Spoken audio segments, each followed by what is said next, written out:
Chapter 8. "Oh, yes, we will. We'll find her," Cam said. Then she closed her eyes and clicked. "What is she doing?" Officer Robinson asked. Mr. Jansen whispered, "She's trying to remember something."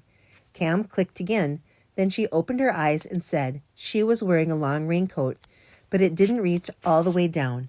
She has red sneakers on and blue jeans." "Quick, grab those things," Officer Robinson told Mr. Jansen. "We have to catch her before she leaves here." When they got to the front of the store, they found Officer Gomez standing there. "No one wearing a long coat and carrying a suitcase left while I was watching," he told his partner. "Did anyone leave wearing red sneakers and blue jeans?" she asked. He thought for a moment. Then he shook his head slowly and said, "I don't know. I wasn't looking at their feet." The two police officers ran to the door and looked outside. Mr. Jansen followed them. Meanwhile, Cam walked slowly and quietly toward the people waiting to pay for their groceries. "Where are you going?" Eric asked. "Shh." Cam pointed to the last line. Someone wearing red sneakers and blue jeans was crouched down, hiding behind the other shoppers. Cam got closer. Then she looked at the front door and saw Officer Gomez standing there. He was about to come inside. Cam jumped behind the woman and shouted, "Here she is! Don't let her run outside." When the woman heard that, she ran straight for the door, just as Cam had hoped she would. She ran right into the arms of Officer Gomez. I'm innocent," the woman said. "I didn't rob the bank. Sam did. I just helped him hide." Officer Gomez spoke softly. "Helping a criminal escape is a crime, too." He took a printed card from his pocket. He read from it, warning the woman that anything she said could be used as evidence against her. He locked her in handcuffs and led her to the police car. Officer Robinson put the suitcase, coat, and wig in the trunk. Both police officers thanked Cam, Eric, and Mr. Jansen for their help. "It's lucky that you remembered she was wearing red sneakers," Officer Robinson said. "That wasn't luck," Eric told her. "Cam always remembers whatever she sees." The officers said they were sorry for driving off without Cam, Eric, and Mr. Jansen. But with the woman sitting in the back seat, there was no room for them. After the police officers left, Mr. Jansen said, "Well, we can't stay here. Let's walk back to my car." They passed many shoppers along the way. Eric was anxious to sell them chocolate fudge bars and rice cakes for Ride and Read. But Cam didn't let him. She was in a hurry to see if the police had arrested Sam, the bank robber.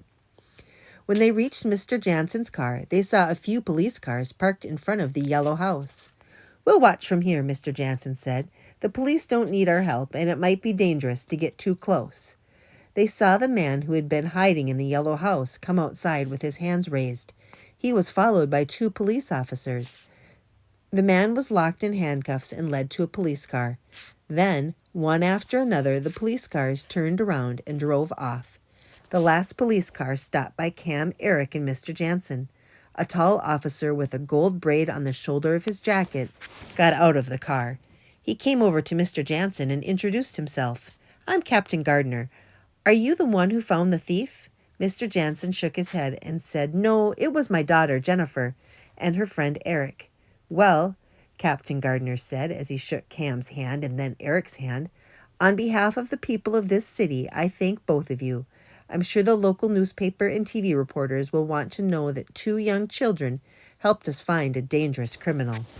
Captain Gardner took out a small notepad. He wrote Cam's and Eric's names and addresses. "Now," Captain Gardner said as he turned and started to walk to his car, "you've helped me.